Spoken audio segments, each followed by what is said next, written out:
ابو سفیان رضی اللہ عنہ نے خبر دی کہ قریش کے قافلے کے ساتھ وہ ان دنوں شام میں مقیم تھے۔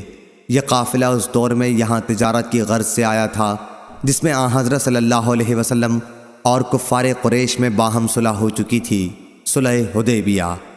ابو سفیان نے کہا کہ قیصر کے آدمی کی ہم سے شام کے ایک مقام پر ملاقات ہوئی، اور وہ مجھے اور میرے ساتھیوں کو اپنے ساتھ قیصر کے دربار میں بیت المقدس لے کر چلا۔ پھر جب ہم ایلیا بیت المقدس پہنچے تو قیصر کے دربار میں ہماری بازیابی ہوئی۔ اس وقت قیصر دربار میں بیٹھا ہوا تھا، اس کے سر پر تاج تھا اور روم کے امراء اس کے ارد گرد تھے۔ اس نے اپنے ترجمان سے کہا کہ ان سے پوچھو کہ جنہوں نے ان کی یہاں نبوت کا دعویٰ کیا ہے، نسب کے اعتبار سے ان کے قریب میں سے کون شخص ہے؟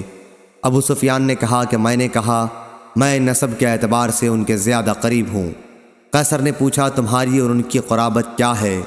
میں نے کہا رشتے میں وہ میرے چچا زاد بھائی ہوتے ہیں۔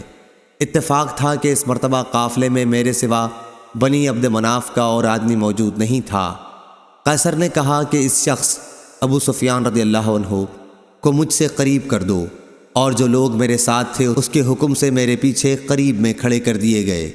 اس کے بعد اس نے اپنے ترجمان سے کہا کہ اس شخص ابو سفیان کے ساتھیوں سے کہہ دو کہ اس سے میں ان صاحب کے بارے میں پوچھوں گا جو نبی ہونے کے مدعی ہیں۔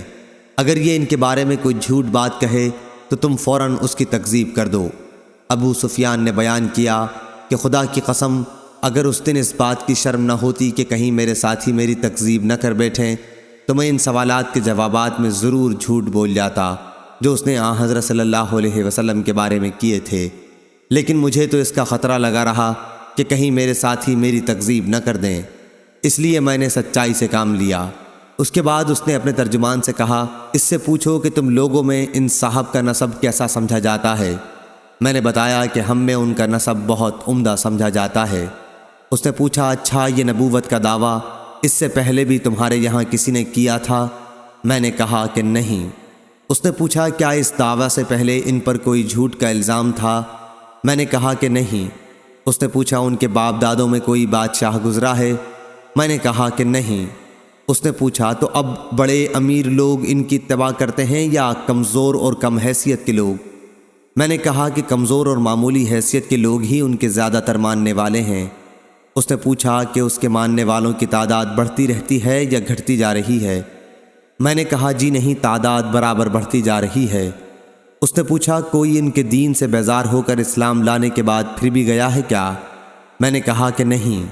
اس نے پوچھا انہوں نے کبھی وعدہ خلافی بھی کی ہے؟ میں نے کہا کہ نہیں، لیکن آج کل ہمارا ان سے ایک معاہدہ ہو رہا ہے اور ہمیں ان کی طرف سے معاہدے کی خلاف ورزی کا خطرہ ہے۔ ابو سفیان نے کہا کہ پوری گفتگو میں سوائے اس کے اور کوئی ایسا موقع نہیں ملا جس میں کوئی ایسی بات جھوٹی ملا سکوں جس سے حضرت صلی اللہ علیہ وسلم کی توہین ہو اور اپنے ساتھیوں کی طرف سے بھی جھٹلانے کا ڈر نہ ہو۔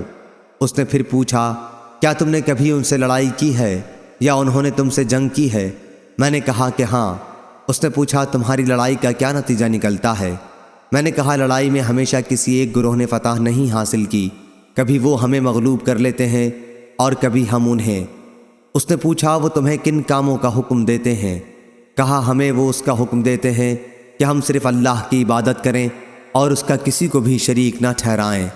ہمیں ان بتوں کی عبادت سے منع کرتے ہیں جن کی ہمارے باپ دادا عبادت کیا کرتے تھے۔ نماز، صدقہ، پاک بازی و مروت و وفا، عہد اور امانت کے ادا کرنے کا حکم دیتے ہیں۔ جب میں اسے یہ تمام باتیں بتا چکا تو اس نے اپنے ترجمان سے کہا ان سے کہو کہ میں نے تم سے ان کے نسب کے متعلق دریافت کیا تو تم نے بتایا کہ وہ تمہارے یہاں صاحب نسب اور شریف سمجھے جاتے ہیں، اور انبیاء بھی یوں ہی اپنی قوم کے اعلیٰ نسب میں پیدا کیے جاتے ہیں۔ میں نے تم سے یہ پوچھا تھا کہ کیا نبوت کا دعویٰ تمہارے یہاں اس سے پہلے بھی کسی نے کیا تھا؟ تم نے بتایا کہ ہمارے ہاں ایسا دعویٰ پہلے کسی نے نہیں کیا تھا۔ اس سے میں یہ سمجھتا ہوں کہ اگر اس سے پہلے تمہارے یہاں کسی نے نبوت کا دعویٰ کیا ہوتا تو میں یہ بھی کہہ سکتا تھا کہ یہ صاحب بھی اسی دعوے کی نقل کر رہے ہیں جو اس سے پہلے کیا جا چکا ہے۔ میں نے تم سے دریافت کیا کہ کیا تم نے دعویٰ نبوت سے پہلے کبھی ان کی طرف جھوٹ منسوب کیا تھا؟ تم نے بتایا کہ ایسا کبھی نہیں ہوا۔ اس سے میں اس نتیجے پر پہنچا کہ یہ ممکن نہیں کہ ایک شخص جو لوگوں کے متعلق کبھی جھوٹ نہ بول سکا ہو وہ خدا کے متعلق جھوٹ بول دے۔ میں نے تم سے دریافت کیا کہ ان کے باپ دادوں میں کوئی بادشاہ تھا، تم نے بتایا کہ نہیں۔ میں نے اس سے یہ فیصلہ کیا کہ اگر ان کے باپ دادوں میں کوئی بادشاہ گزرا ہوتا تو میں یہ بھی کہہ سکتا تھا کہ نبوت کا دعویٰ کر کے وہ اپنے باپ دادوں کی سلطنت حاصل کرنا چاہتے ہیں۔ میں نے تم سے دریافت کیا کہ ان کی اتباع قوم کے بڑے لوگ کرتے ہیں یا کمزور اور بے حیثیت لوگ، تم نے بتایا کہ کمزور غریب قسم کے لوگ ان کی تابعداری کرتے ہیں، اور یہی گروہ انبیاء کی ہر دور میں اطاعت کرنے والا رہا ہے۔ میں نے تم سے پوچھا کہ ان تابعداروں کی تعداد بڑھتی رہتی ہے یا گھٹتی بھی ہے، تم نے بتایا کہ وہ لوگ برابر بڑھ ہی رہے ہیں۔ ایمان کا بھی یہی حال ہے یہاں تک کہ وہ مکمل ہو جائے۔ میں نے تم سے دریافت کیا کہ کیا کوئی شخص ان کے دین میں داخل ہونے کے بعد کبھی اس سے پھر بھی گیا ہے، تم نے کہا کہ ایسا کبھی نہیں ہوا۔ ایمان کا بھی یہی حال ہے، جب وہ دل کی گہرائیوں میں اتر جائے تو پھر کوئی چیز اس سے مومن کو ہٹا نہیں سکتی۔ میں نے تم سے دریافت کیا کہ کیا انہوں نے وعدہ خلافی بھی کی ہے، تم نے اس کا بھی جواب دیا کہ نہیں۔ انبیاء کی یہی شان ہے کہ وہ وعدہ خلافی کبھی نہیں کرتے۔ میں نے تم سے دریافت کیا کہ کیا تم نے کبھی ان سے یا انہوں نے تم سے جنگ بھی کی ہے، تم نے بتایا کہ ایسا ہوا ہے، اور تمہاری لڑائیوں کا نتیجہ ہمیشہ کسی ایک ہی کے حق میں نہیں گیا، بلکہ کبھی تم مغلوب ہوتے ہو اور کبھی وہ۔ انبیاء کے ساتھ بھی ایسا ہی ہوتا ہے، وہ امتحان میں ڈالے جاتے ہیں لیکن انجام انہی کا بہتر ہوتا ہے۔ میں نے تم سے دریافت کیا کہ وہ تم کو کن کاموں کا حکم دیتے ہیں، تم نے بتایا کہ وہ ہمیں اس کا حکم دیتے ہیں کہ اللہ کی عبادت کرو، اس کے ساتھ کسی کو شریک نہ ٹھہراؤ، اور تمہیں تمہارے ان معبودوں کی عبادت سے منع کرتے ہیں جن کی تمہارے باپ دادا عبادت کیا کرتے تھے۔ تمہیں وہ نماز، صدقہ، پاک بازی، وعدہ وفائی اور ادائے امانت کا حکم دیتے ہیں۔ اس نے کہا کہ ایک نبی کی یہی صفت ہے۔ میرے بھی علم میں یہ بات تھی کہ وہ نبی مبعوث ہونے والے ہیں، لیکن یہ خیال نہ تھا کہ تم میں سے وہ مبعوث ہوں گے۔ جو باتیں تم نے بتائیں اگر وہ صحیح ہیں تو وہ دن بہت قریب ہے جب وہ اس جگہ پر حکمران ہوں گے جہاں اس وقت میرے دونوں قدم موجود ہیں۔ اگر مجھے ان تک پہنچ سکنے کی توقع ہوتی تو میں ان کی خدمت میں حاضر ہونے کی پوری کوشش کرتا، اور اگر میں ان کی خدمت میں موجود ہوتا تو ان کے پاؤں دھوتا۔ ابو سفیان نے بیان کیا کہ اس کے بعد قیصر نے رسول اللہ کا نام مبارک طلب کیا اور وہ اس کے سامنے پڑھا گیا۔ اس میں لکھا ہوا تھا، ترجمہ: شروع کرتا ہوں اللہ کے نام سے جو بڑا ہی مہربان نہایت رحم کرنے والا ہے۔ یہ خط ہے محمد اللہ کے بندے اور اس کے رسول کی طرف سے روم کے بادشاہ ہرقل کی طرف۔ اس شخص پر سلامتی ہو جو ہدایت قبول کر لے۔ اما بعد، میں تمہیں اسلام کی دعوت دیتا ہوں۔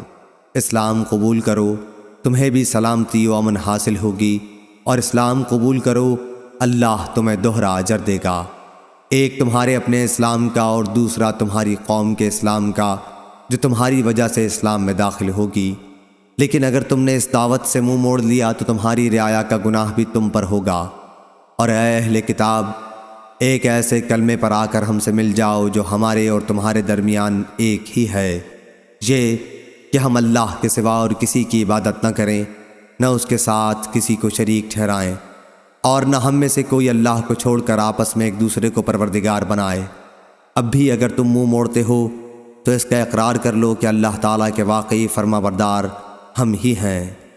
ابو سفیان نے بیان کیا کہ جب ہرقل اپنی بات پوری کر چکا تو روم کے سردار اس کے ارد گرد جمع تھے۔ سب ایک ساتھ چیخنے لگے اور شور و غل بہت بڑھ گیا۔ مجھے کچھ پتہ نہیں چلا کہ یہ لوگ کیا کہہ رہے تھے۔ پھر ہمیں حکم دیا گیا اور ہم وہاں سے نکال دیے گئے۔ جب میں اپنے ساتھیوں کے ساتھ وہاں سے چلا آیا اور ان کے ساتھ تنہائی ہوئی تو میں نے کہا کہ ابن ابی کبشہ مراد حضور اکرم صلی اللہ علیہ وسلم سے ہے، کا معاملہ بہت آگے بڑھ چکا ہے۔ بنو الاسفر رومیوں کا بادشاہ بھی اس سے ڈرتا ہے۔ ابو سفیان نے بیان کیا کہ اللہ کی قسم مجھے اسی دن سے اپنی ذلت کا یقین ہو گیا تھا، اور برابر اس بات کا بھی یقین رہا کہ حضرت صلی اللہ علیہ وسلم ضرور غالب ہوں گے، یہاں تک کہ اللہ تعالیٰ نے میرے دل میں بھی اسلام داخل کر دیا، حالانکہ پہلے میں اسلام کو برا جانتا تھا۔ صحیح بخاری حدیث نمبر 2941۔ عبدالعزیز بن ابی حازم نے بیان کیا، ان سے ان کے والد نے، ان سے سہل بن سعد سعدی رضی اللہ عنہ نے، اور انہوں نے نبی کریم صلی اللہ علیہ وسلم سے سنا، آپ نے خیبر کی لڑائی کے دن فرمایا تھا کہ اسلامی جھنڈا میں ایک ایسے شخص کے ہاتھ میں دوں گا جس کے ذریعے اللہ تعالیٰ فتح عنایت فرمائے گا۔ اب سب اس انتظار میں تھے کہ دیکھیے جھنڈا کسے ملتا ہے۔ جب صبح ہوئی تو سب سرکردہ لوگ اسی میدان میں رہے کہ کاش انہی کو مل جائے، لیکن حضرت صلی اللہ علیہ وسلم نے دریافت فرمایا علی کہاں ہیں؟ عرض کیا گیا کہ وہ آنکھوں کے درد میں مبتلا ہیں۔ آخر آپ کے حکم سے انہیں بلایا گیا۔ آپ صلی اللہ علیہ وسلم نے اپنا لعاب دہن مبارک ان کی آنکھوں میں لگا دیا اور فوراً ہی وہ اچھے ہو گئے جیسے پہلے کوئی تکلیف ہی نہ رہی ہو۔ حضرت علی رضی اللہ عنہ نے کہا کہ ہم ان یہودیوں سے اس وقت تک جنگ کریں گے جب تک یہ ہمارے جیسے مسلمان نہ ہو جائیں، لیکن حضرت صلی اللہ علیہ وسلم نے فرمایا ابھی ٹھہرو، پہلے ان کے میدان میں اتر کر انہیں تم اسلام کی دعوت دے لو اور ان کے لیے جو چیزیں ضروری ہیں ان کی خبر کر دو، پھر وہ نہ مانے تو لڑنا۔ اللہ کی قسم اگر تمہارے ذریعے ایک شخص کو بھی ہدایت مل جائے تو یہ تمہارے حق میں سرخ اونٹوں سے بہتر ہے۔ صحیح بخاری حدیث نمبر 2942۔ ابو اسحاق نے بیان کیا ان سے حمید نے کہا کہ میں نے انس رضی اللہ عنہ سے سنا، آپ بیان کرتے تھے کہ رسول اللہ صلی اللہ علیہ وسلم جب کسی قوم پر چڑھائی کرتے تو اس وقت تک کوئی اقدام نہ فرماتے جب تک صبح نہ ہو جاتی۔ جب صبح ہو جاتی اور اذان کی آواز سن لیتے تو رک جاتے، اور اگر اذان کی آواز سنائی نہ دیتی تو صبح ہونے کے بعد حملہ کرتے۔ چنانچہ خیبر میں بھی ہم رات میں پہنچے تھے۔ اس حدیث میں بھی اشارہ ہے کہ جنگ شروع کرنے سے پہلے ہر وہ موقع تلاش کر لینا چاہیے جس سے جنگ کا خطرہ ٹل سکے، کیونکہ اسلام کا مقصد جنگ ہرگز نہیں ہے۔ صحیح بخاری حدیث نمبر 2943۔ اسماعیل بن جعفر نے بیان کیا ان سے حمید نے اور ان سے انس رضی اللہ عنہ نے کہ نبی کریم صلی اللہ علیہ وسلم ہمیں ساتھ لے کر ایک غزوہ کے لیے تشریف لے گئے۔ صحیح بخاری حدیث نمبر 2944۔ عبداللہ بن مسلمہ نے بیان کیا ان سے امام مالک نے ان سے حمید نے اور ان سے انس رضی اللہ عنہ نے کہ رسول کریم صلی اللہ علیہ وسلم رات میں خیبر تشریف لے گئے، اور آپ کی عادت تھی کہ جب کسی قوم تک رات کے وقت پہنچتے تو صبح سے پہلے ان پر حملہ نہیں کرتے تھے۔ جب صبح ہوئی تو یہودی اپنے پھاوڑے اور ٹوکرے لے کر باہر کھیتوں میں کام کرنے کے لیے نکلے۔ جب انہوں نے اسلامی لشکر کو دیکھا تو چیخ پڑے محمد واللہ محمد، لشکر سمیت آ گئے۔ اس پر نبی کریم صلی اللہ علیہ وسلم نے فرمایا اللہ کی ذات سب سے بڑی ہے، اب خیبر تو خراب ہو گیا کہ جب ہم کسی قوم کے میدان میں مجاہدانہ اتر آتے ہیں تو کفر سے ڈرائے ہوئے لوگوں کی صبح منحوس ہو جاتی ہے۔ صحیح بخاری حدیث نمبر 2945۔